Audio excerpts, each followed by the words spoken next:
20 degrees. So dangerous cold heading our way tonight, folks. We'll likely feel like the 20s, mid-20s at that by around 10 p.m. and then by tomorrow morning, feeling like the teens in many spots. So dangerous cold. Make sure you're protecting the 4 Ps tonight. We'll have more on that winter weather threat Friday in just about 10 minutes. All right, sounds good. Thank you, Riley. Leaders in both South Carolina and Georgia have put out warnings and tell us they're monitoring the winter weather Riley just talked about. A lot of that focus is on the roads. Your Audrey Dickherber gives us a first-hand look at how crews in Georgia make the brine that will spread on the roads. Before the trucks hit the road to go out and help keep everyone safe, they come here first. Now, this is a brine mixing machine where crews have been mixing brine all morning to go out on the roads. It's all to prepare for what could happen. GDOT crews have been making brine since 7 a.m. this morning. It's a combination of salts and water to help decrease freezing on roads. Crews will apply brine solution to interstates, state routes, bridges, and overpasses, such as north of Interstate 20, I-20, I-520, and other key state routes in Augusta, and as far south as State Route 540. And GDOT says as crews work, give them space and your patience so they can work to keep the community safe. You could just put salt out, but actually putting brine out actually works better than just putting the salt out.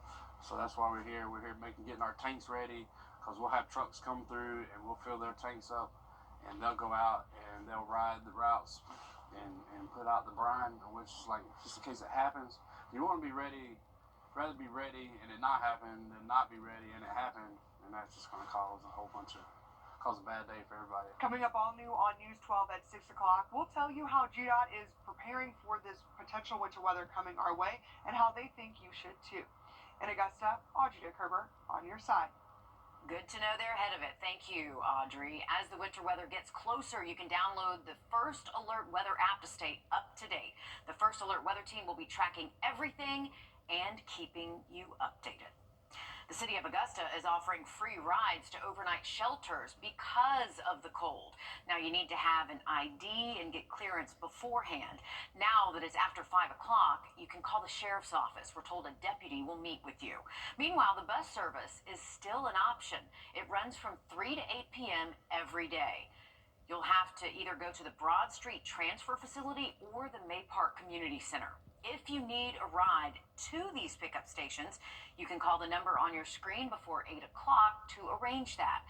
You'll be dropped off at the Augusta Rescue Mission, Garden City Rescue Mission, or the Center of Hope. The investigation continues tonight into a deadly fire in Tignal, Wilkes. 16 evictions a day. That is what the Richmond County Marshal's Office is tasked with. Again, every single day, 16. You're looking at body camera video shared during this week's Augusta Commission meeting. And at this week's meeting, the Marshal's Office said these evictions are the most dangerous thing that their deputies do. Your Sydney Hood joins us live at 5 from the newsroom. Right, and Sydney, you spoke with someone at the Marshal's Office on why that is. Well, the marshal says an eviction is like a traffic stop. You never know what you're going to get because you're catching some people at a low point in their life. Now, the body camera video you're looking at gives you an idea of how the marshal's office handles evictions. Marshal Lampkin says his team's goal is to make sure it's a safe and peaceful eviction, but that's not always the case, he says. He says he's had some aggressive evictions, some standoffs, and even he had to use the SWAT team to carry out an eviction. So in each eviction, we prepare for that. We do a background check on the people getting evicted, make sure there's no dangerous tendencies, no violent tendencies, because we want to be safe when we're going to do that. We want to make sure everybody come home safely. And on top of the 16 evictions a day, there is also a backlog of up to 3 weeks the office is currently facing. But the marshal says that's a, quote, typical backlog, and his team can only carry out so many evictions a day. Now, coming up all new on News 12 at 6 o'clock, the number of evictions has local resources searching for more solutions as many people search for more affordable housing. Affordable housing, certainly a problem here and all over the country. Absolutely. The Marshal's Office, they're tasked with a difficult task there, really, to try to handle all of those evictions, 16 in one day. That's a lot. Right, that's a whole lot in a week. Thanks for bringing light to this, Sydney. Well, companies are scrambling for backup plans as another joyous. Well, like our chief meteorologist was saying just a few minutes ago, it's best to avoid driving Friday evening because as it gets colder, the roads will be more treacherous out there. But to combat that, GDOT is hard at work making its own brine to salt the roads and keep you safe. Your Audrey Dickerber shows us how it all works.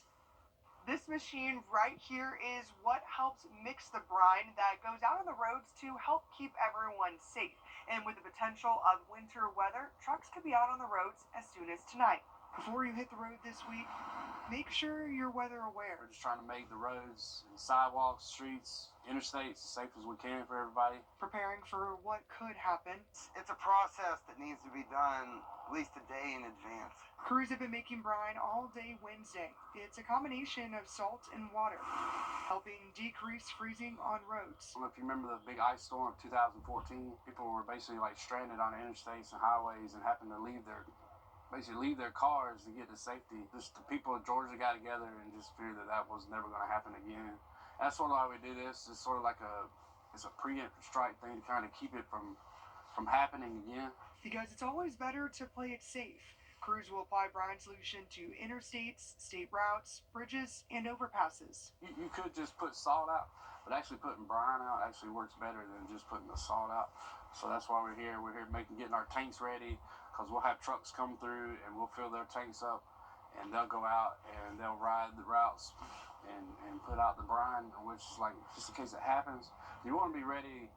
Rather be ready and it not happen than not be ready and it happened, and that's just going to cause a bad day for everybody. GDOT recommends you limit your travel Friday night into Saturday morning and give crews space to do their job safely so they can help keep you safe. In Augusta, Audrey Dickerber on your side.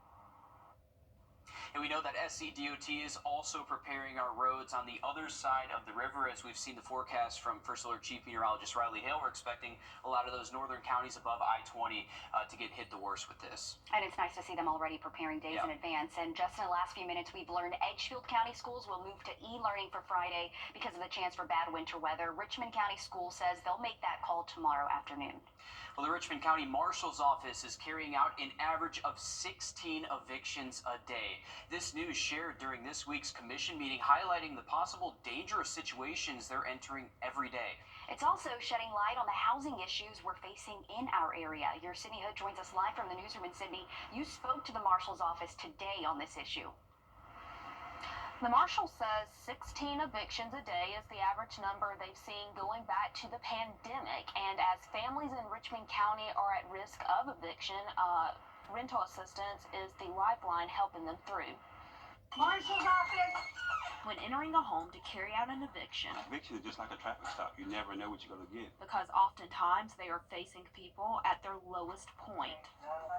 The only thing they have is being put out on the street. So who wants to go through that? So we had some aggressive evictions. We had some standoffs before. We had to use the SWAT team to do it. We had to have different tactics to go in and get people sometimes. So some people just don't want to go.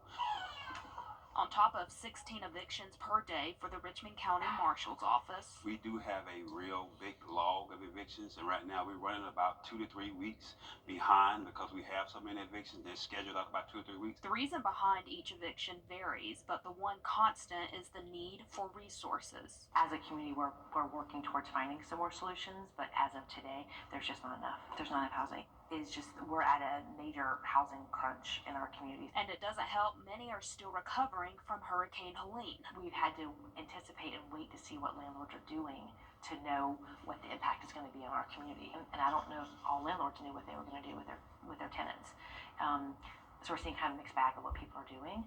But if some landlords are like, nope, you're late, or after day 5, you've got ridiculous late fees, and then now here's the eviction, then no wonder you're seeing 16 a day. If you or someone you know needs assistance, United Way says the easiest thing to do is call 211 Monday through Friday from 8:30 to 5. We'll have a link to the resources on our website, wrdw.com. 16 evictions a day is a lot.